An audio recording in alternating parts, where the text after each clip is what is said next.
नमस्कार, मैं हूं विनोद शर्मा और आपका प्रेप गाइड एजुकेशन में बहुत बहुत स्वागत करता हूं। तो आज के लाइव सेशन में हम कॉमन एरर्स के 10 अच्छे लेवल के क्वेश्चन सॉल्व करेंगे जो कि अपकमिंग एसएससी सीजीएल और एसएससी सीपीओ एग्जामिनेशन के पॉइंट ऑफ व्यू से बहुत ही इंपॉर्टेंट होने वाला है। तो इन सभी 10 क्वेश्चंस का मैं सॉल्यूशन भी बताऊँगा ताकि आपको हर क्वेश्चन से कुछ ना कुछ ज़रूर सीखने को मिले। तो सेशन को फटाफट लाइक कर दीजिए और शेयर कीजिए। तो चलिए सभी लोग फटाफट जुड़ जाइए, बहुत ही इंपॉर्टेंट सेशन होने वाला है। तो यहाँ पर 10 कॉमन एरर के क्वेश्चंस आपको मिलेंगे और प्रत्येक क्वेश्चन को सॉल्व करने के लिए आपको 10 सेकंड्स का टाइम मिलेगा। तो 10 सेकंड में आपको हर क्वेश्चन को सॉल्व करना है। तो यहाँ पर देखो कॉमन एरर के क्वेश्चन में आपको करना क्या होता है। यहाँ पर देखो आपको एक सेंटेंस मिलेगा हर क्वेश्चन में और इस सेंटेंस को 3 पार्ट में डिवाइड कर दिया जाएगा। तो आपको चेक करना है कि क्या किसी एक पार्ट में कोई एरर है, कोई गलती है। अगर आपको लगता है कि कोई एरर नहीं है, कोई गलती नहीं है, तो इसके लिए आपको लास्ट में एक ऑप्शन मिलेगा, option 4, that is no error. Okay, तो चलिए हम शुरू करते हैं। फटाफट आप लोग सेशन को लाइक कर दीजिए। तो पहला क्वेश्चन आपके स्क्रीन पे आ चुका है। आप सभी लोग इस क्वेश्चन को सॉल्व करने का कोशिश करेंगे। तो देखिए पहला क्वेश्चन क्या कह रहा है, the new lecturer seems to be very popular with most of the class, no error. तो आपको चेक करना है इस सेंटेंस में आपको कहाँ पर, किस पार्ट में आपको एरर दिखाई दे रहा है। अगर आपको लगता है कि इसमें कोई भी एरर नहीं है तो आपका फाइनल आंसर होगा option 4, that is no error. Your time starts now, आपका समय शुरू होता है अब। 10 सेकेंड्स में आपको सॉल्व करने हैं।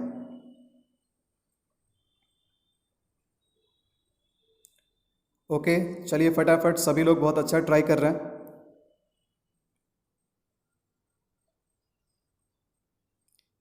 योर टाइम एंड्स नाउ, आपका समय अब समाप्त होता है। चलिए अब मैं आपको बताता हूँ कि क्या इस क्वेश्चन में कोई एरर है, क्या इस सेंटेंस में कोई एरर है।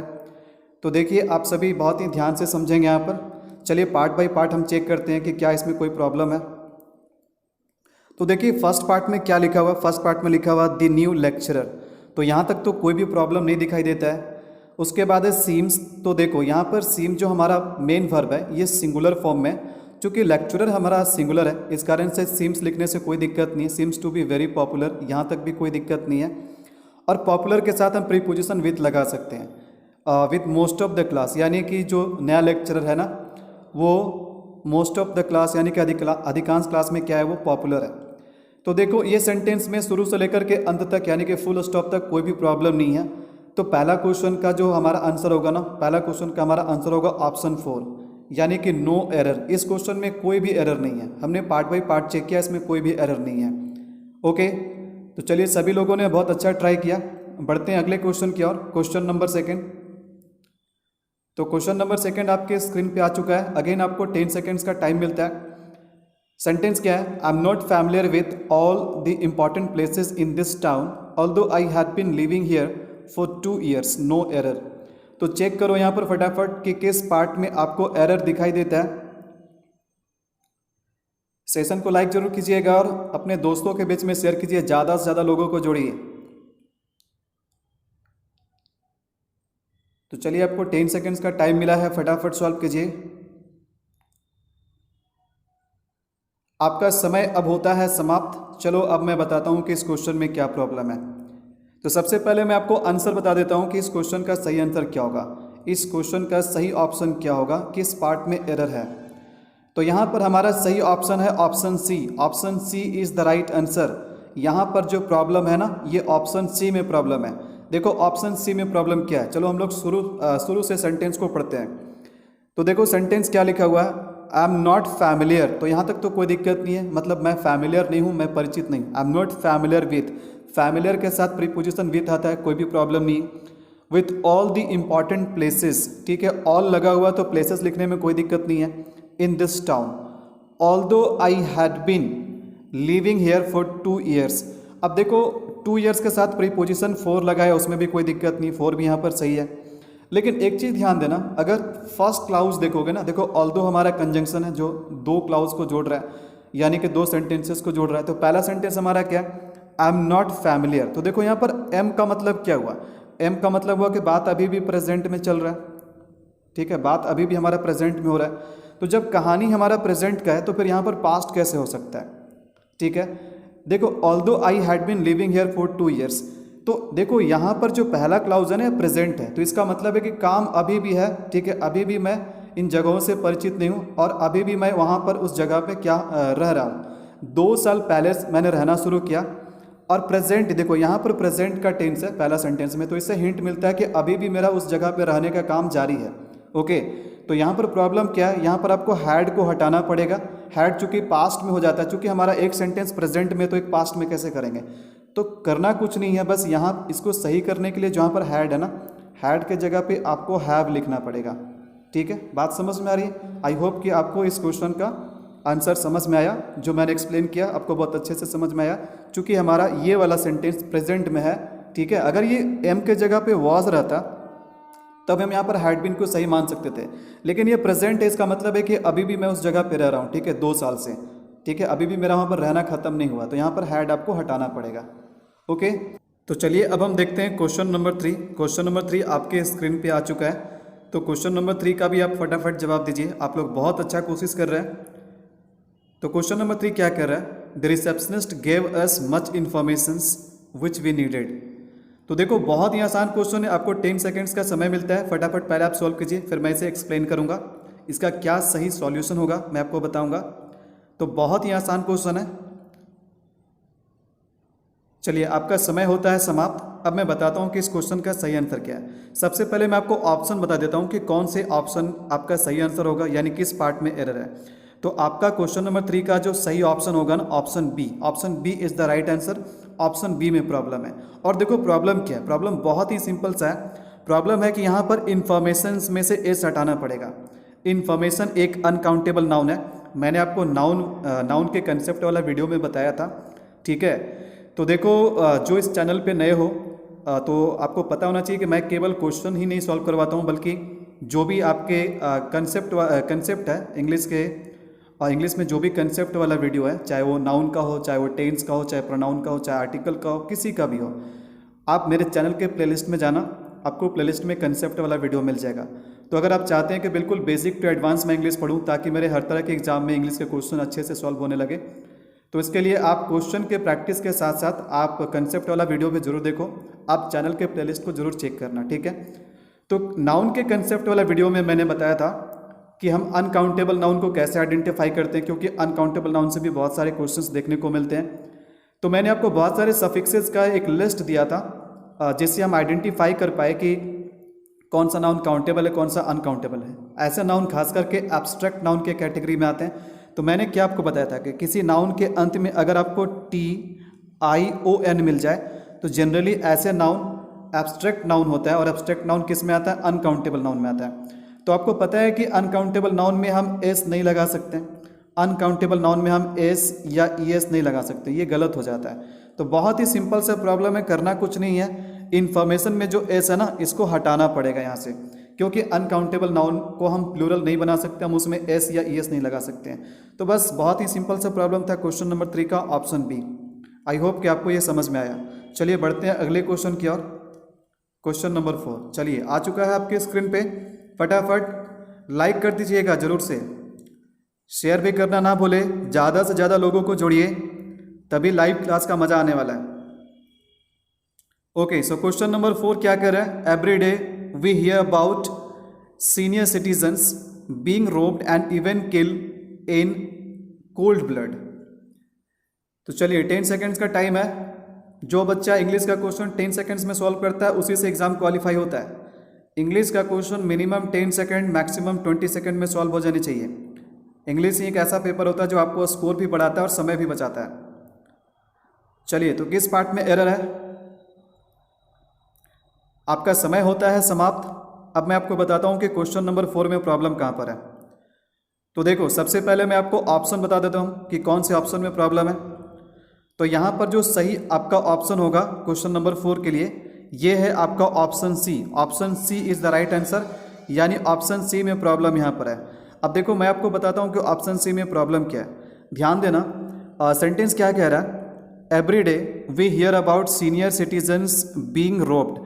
तो बीइंग रोब्ड का मतलब क्या हुआ, ध्यान देना। यहाँ पर बीइंग जो है ना, बीइंग बी का फॉर्म है। अरे भाई बीइंग किसका फॉर्म है, बी का फॉर्म है, और रोब्ड में ईडी लगा हुआ है, मतलब क्या है, भीतरी है। तो आपको पता है जब कभी भी हमें b प्लस v3 का फॉर्म मिलता है, जब कभी भी हमें b प्लस v3 का फॉर्म मिलता है तो ये पैसिव वॉइस होता है। क्या होता है? ये पैसिव वॉइस होता है। तो पैसिव वॉइस में क्या चाहिए? पैसिव वॉइस में b का फॉर्म चाहिए और उसके बाद v3 चाहिए। बात आपको समझ में आ रही है? तो सेंटेंस क्या हो रहा है कि आए दिन हम सुनते रहते हैं कि सीनियर सिटीजन्स को लोग लूट लेते हैं, ठीक है, चोर डाकू डकैत जो भी है, और निर्दयी रूप से उन्हें मार भी दिए जाते हैं। तो ध्यान देना कि यहाँ पर बीइंग जो है ना बी का फॉर्म है, तो इसके बाद देखो रॉब्ड हमारा v3 है, तो यहाँ पर कोई दिक्कत नहीं है। और एंड के बाद हमेशा सिमिलर चीज जोड़ता है, तो एंड किसको जोड़ रहा है? एंड दो वर्ब को जोड़ रहा है, तो एक रोब्ड को जोड़ रहा है, तो रोब्ड हमारा v3 है। तो इसके बाद जो हमारा अगला वर्ब है ना, इसको भी v3 के फॉर्म में रहना चाहिए, बिकॉज ये सेंटेंस पैसिव वॉइस में, ठीक है। तो यहाँ पर करना क्या? किल के जगह पे आपको क्या लिखना पड़ेगा? इसका थर्ड फॉर्म में लिखना पड़ेगा। थर्ड फॉर्म क्या हो जाएगा? किल्ड हो जाएगा। आपको यहाँ पर ईडी लगाना पड़ेगा। बात समझ में आ रही है? तो कुछ भी नहीं है, बहुत ही सिंपल सा प्रॉब्लम है। सेंटेंस का स्ट्रक्चर पैसिव वॉइस में, इसलिए जिस तरीके से रॉब में ईडी लगाया ना, उसी तरीके से किल में भी ईडी लगाना पड़ेगा। इसको v3 के फॉर्म में लिखना पड़ेगा, तब ये सही हो जाएगा। आई होप कि क्वेश्चन नंबर 4 भी आपको समझ में आया। बढ़ते हैं अगले क्वेश्चन की ओर। Question number 5। क्वेश्चन नंबर 5 आपके स्क्रीन पे आ चुका है। फटाफट आप लोग जवाब दीजिए। बहुत मज़ा आ रहा है भाई, मज़ा आ रहा है तो सेशन को लाइक ज़रूर कीजिए। ओके, चलिए, समय आपका स्टार्ट हो चुका है।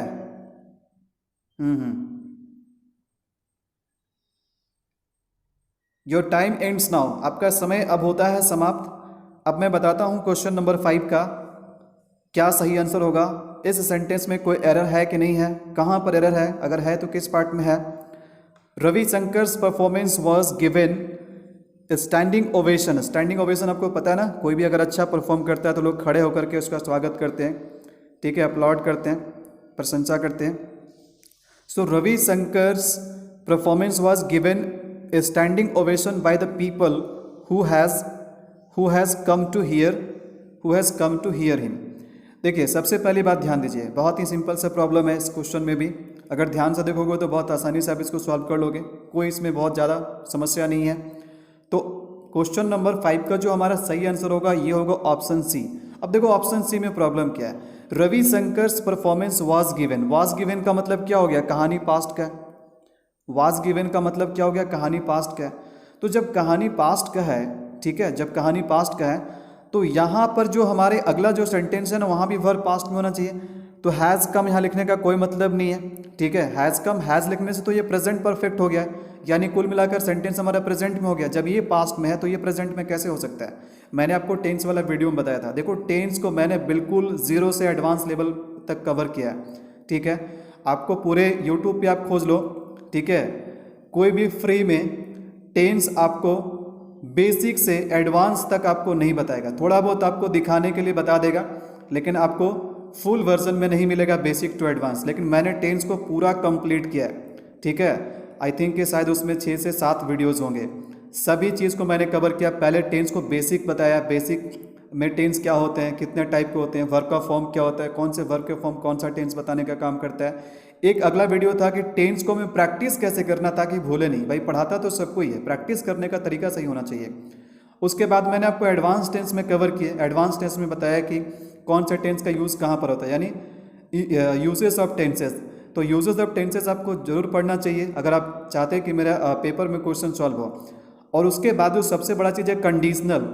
जो भी कंडीशनल सेंटेंसेस में जो भी टाइप्स होते हैं, चाहे वो ओपन कंडीशन हो, क्लोज कंडीशन हो, या अनरियल कंडीशन हो, जीरो कंडीशन हो, सभी चीज़ों को मैंने बहुत ही अच्छे तरीके से कवर किया है। तो आप बिल्कुल प्लेलिस्ट में जाकर चेक कीजिएगा, ठीक है। तो टेंस वाला वीडियो में मैंने क्या बताया था कि अगर कोई 2 या 2 से अधिक क्लाउजेस अगर जुड़ा हो और उसको पढ़ने से पता चले कि पूरा घटना पास्ट का है, तो सभी वर्ब पास्ट में होने चाहिए। अब ऐसा नहीं कि एक प्रेजेंट में और एक पास्ट में होगा, ठीक है।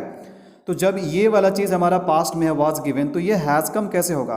तो बस प्रॉब्लम यहीं पर है। आपको हैज़ कम के जगह पे केवल क्या लिखना है? कम का सेकंड फॉर्म लिखना है। कम का सेकंड फॉर्म क्या होगा? केम। कम का सेकंड फॉर्म क्या होता है? केम होता है। देखो ओ के जगह पे यहाँ पर ए होता है। बात समझ में आ रही है? तो बस प्रॉब्लम यहीं पर है, यानी कि क्वेश्चन नंबर 5 का हमारा सही आंसर होगा सी। बढ़ते हैं अगले क्वेश्चन की ओर। अगला क्वेश्चन आपके स्क्रीन पे आ चुका है, क्वेश्चन नंबर 6। तो क्वेश्चन नंबर 6 का आप लोग फटाफट आंसर कीजिए। 10 सेकेंड्स का टाइम आपको मिल रहा है। Okay,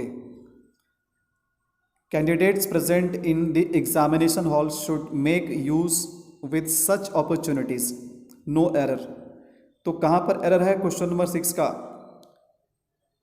your answer should come fast. Okay, बहुत अच्छा। चलिए, आपका समय होता है समाप्त। अब मैं बताता हूँ इस क्वेश्चन का आंसर। आई होप कि आप में से बहुत सारे लोग सोच रहे होंगे कि फर्स्ट में प्रॉब्लम है, आर्टिकल का कुछ ऐसा लोचा है, लेकिन पूरा सेंटेंस पढ़ोगे तो आपको पता चलेगा ये एक जनरल आइडिया है, ठीक है।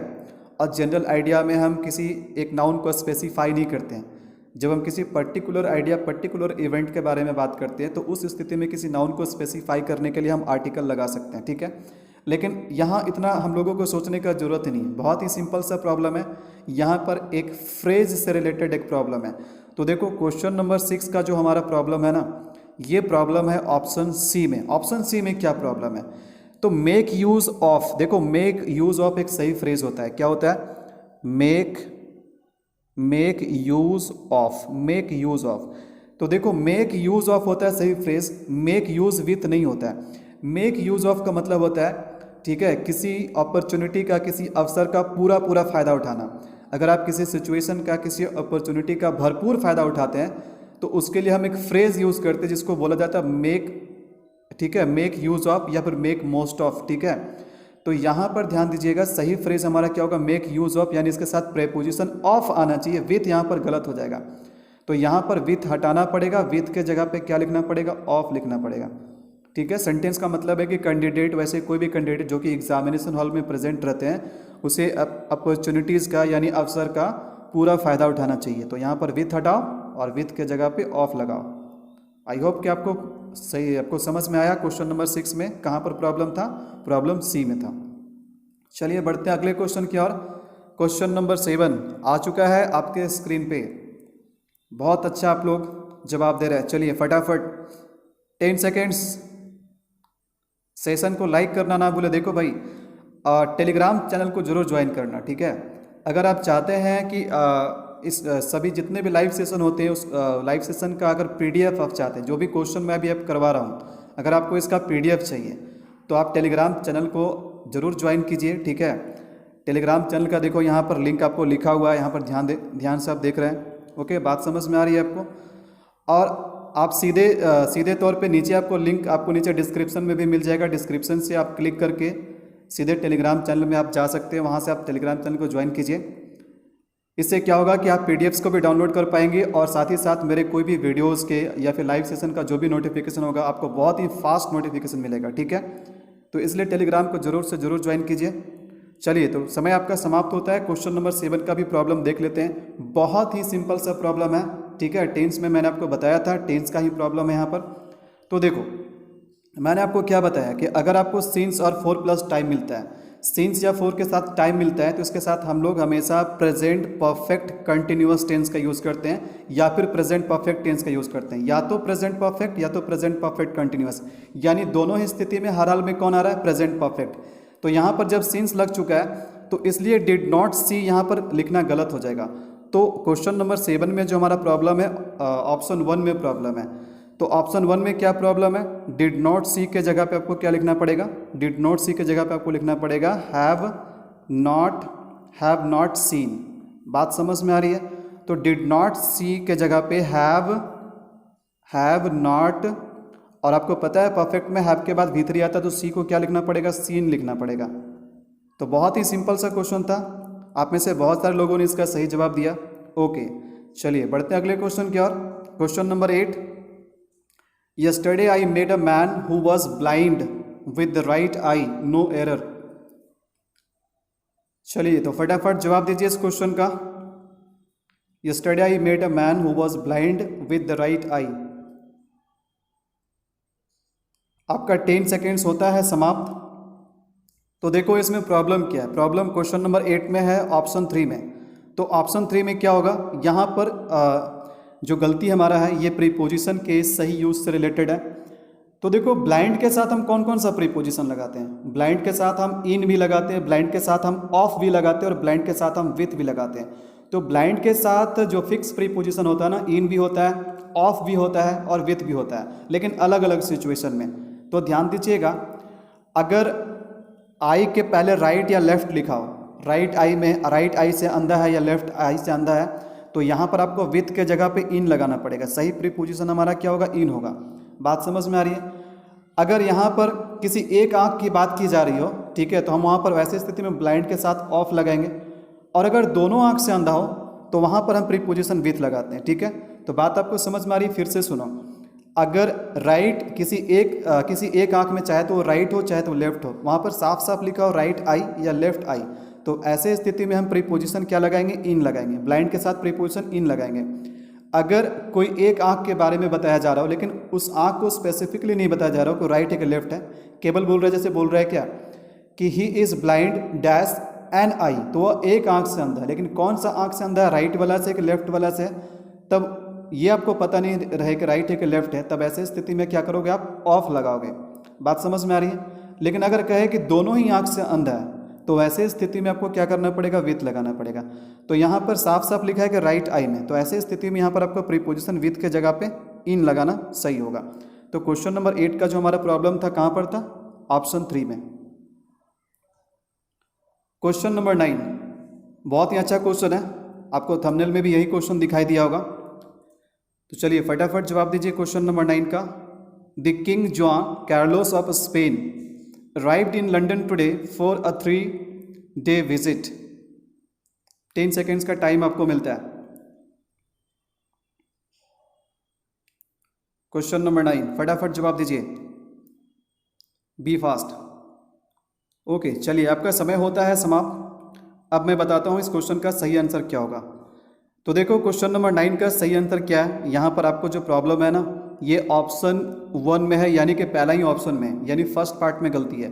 अब देखो गलती क्या है, देखने से आपको सही लग रहा होगा, लेकिन गलती देखो यहाँ पर क्या है। यहाँ पर सेंटेंस का स्ट्रक्चर सही नहीं है, यहाँ पर वर्ड का ऑर्डर सही नहीं है, यहाँ पर आपका जो है ना इनकरेक्ट ऑर्डर ऑफ वर्ड्स है। क्या यहाँ पर जो प्रॉब्लम है, यहाँ पर इनकरेक्ट ऑर्डर ऑफ वर्ड्स है, यानी कि सेंटेंस का स्ट्रक्चर से रिलेटेड प्रॉब्लम है। यहाँ पर शब्दों का सही से अरेंजमेंट नहीं है। तो देखो करना क्या पड़ेगा, आपको चेक करना है कि यहाँ पर सब्जेक्ट कौन है। यहाँ पर सब्जेक्ट है जॉन कार्लोस, आपका सब्जेक्ट है या फिर किंग सब्जेक्ट है। तो यहाँ पर जो हमारा सब्जेक्ट है ना जॉन कार्लोस है, तो आपको क्या करना पड़ेगा? पहले लिखना पड़ेगा जॉन कार्लोस। आपको क्या लिखना पड़ेगा? John Carlos. तो सही जो हमारा वर्ड का ऑर्डर होगा ना, यहाँ पर पहले जॉन कार्लोस होगा और उसके बाद कॉमा लगा कर लिखना पड़ेगा द किंग ऑफ स्पेन। उसके बाद लिखना पड़ेगा कॉमा लगा करके द किंग ऑफ स्पेन। बात आपको समझ में आ रही? The king of Spain. तो देखो यहाँ पर हमारा जो है ना जॉन कार्लोस एक प्रॉपर नाउन है, जो कि नाम है किंग का, राजा का नाम है, ठीक है। और ये हमारे सब्जेक्ट के जगह पे आ रहा है। और हमें पता है कि सब्जेक्ट के बाद अगर कुछ वर्ड्स आते हैं या कुछ फ्रेजेस आते हैं जो वापस सब्जेक्ट को ही डिस्क्राइब करते हैं, तो इसे हम एपोजिशन कहते हैं।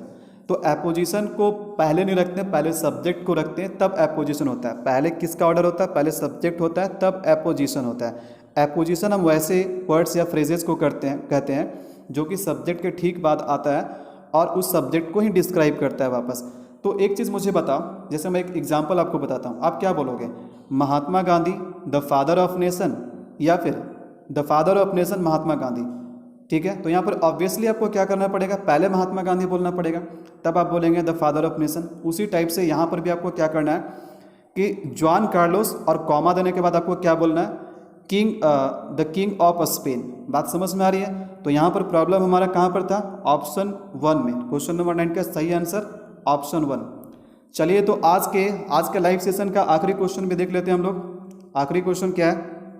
क्वेश्चन नंबर 10 फटाफट आप लोग सॉल्व करेंगे। तो आज के लाइव सेशन का आखिरी क्वेश्चन आ चुका है, आप लोग सेशन को लाइक जरूर कीजिएगा। तो देखो क्वेश्चन नंबर 10 क्या कह रहा है? The statesman has the largest circulation of any English dailies. Dailies का मतलब क्या होता है? डेलीज का मतलब होता है दैनिक समाचार पत्र, ठीक है। तो हर दिन आने वाले समाचार पत्र को हम क्या बोलते हैं? डेलीज बोलते हैं। तो स्टेट्समैन जो है ना, ये न्यूज़पेपर का नाम है। इसका क्या है? इसका लार्जेस्ट, इसका जो सर्कुलेशन है ना, ये लार्जेस्ट है। किसी दूसरे इंग्लिश डेलीज के यानी कि इंग्लिश न्यूज़पेपर की अगर तुलना किया जाए तो स्टेट्समैन का जो आपका सर्कुलेशन है ये लार्जेस्ट है। तो चलिए बताइए प्रॉब्लम कहाँ पर है? क्वेश्चन नंबर 10 सेकेंड्स का समय है। ओके, समय आपका होता है समाप्त। देखो बहुत ही सिंपल सा प्रॉब्लम है, ध्यान दीजिएगा। यहाँ पर एक तरीके से कंपैरिजन हो रहा है। यहाँ पर कंपैरिजन देखो कैसे हो रहा है। दी स्टेट्समैन जो है ना, इसका जो सर्कुलेशन है किसी दूसरे इंग्लिश डेलीज यानी कि किसी दूसरे इंग्लिश समाचार पत्र की तुलना में इसका सर्कुलेशन ज़्यादा है, सबसे ज़्यादा लार्जेस्ट है। बात आपको समझ में आ रही है? तो यहाँ पर ध्यान दीजिएगा, एनी का मतलब क्या हुआ? एनी का मतलब कोई भी, तो हम केवल एनी लिखते हैं तो इसका मतलब होता है कोई भी। तो कोई भी का मतलब क्या हो गया? स्टेट्समैन भी उसमें शामिल हो गया। एनी लिखने का मतलब है क्या? Any includes statesman also. तो हमें क्या करना पड़ेगा? हमें स्टेट्समैन को दूसरे इंग्लिश डेली से सेपरेट दिखाना पड़ेगा। तो सेपरेट दिखाएंगे तभी तो तुलना होगा ना, तभी तो कंपैरिजन होगा। अगर हम एनी लिख देंगे तो इसका मतलब हो गया कि स्टेट्समैन भी उसमें शामिल हो गया। तो इसलिए करना कुछ नहीं, एनी को रखेंगे हम लोग, एनी के साथ साथ हम इसमें अदर भी लगाएंगे, एनी के साथ साथ में हम अदर भी लगाएंगे। तो अदर लगाने से क्या होगा? अदर इंग्लिश डेलीज क्या हो जाएंगे? स्टेट्समैन से सेपरेट हो जाएंगे। वरना हम अदर नहीं लगाएंगे तो एनी का मतलब हो गया कि उसमें स्टेट्समैन भी शामिल हो गया। तो सही हमारा सेंटेंस होगा, the statesman has the largest circulation of any other English dailies. बात समझ में आ रही है? आई होप कि इन 10 क्वेश्चंस के सोल्यूशन आपको पता चले। ठीक है, पता चला, आपको समझ में आया, मैं अच्छे से एक्सप्लेन कर पाया।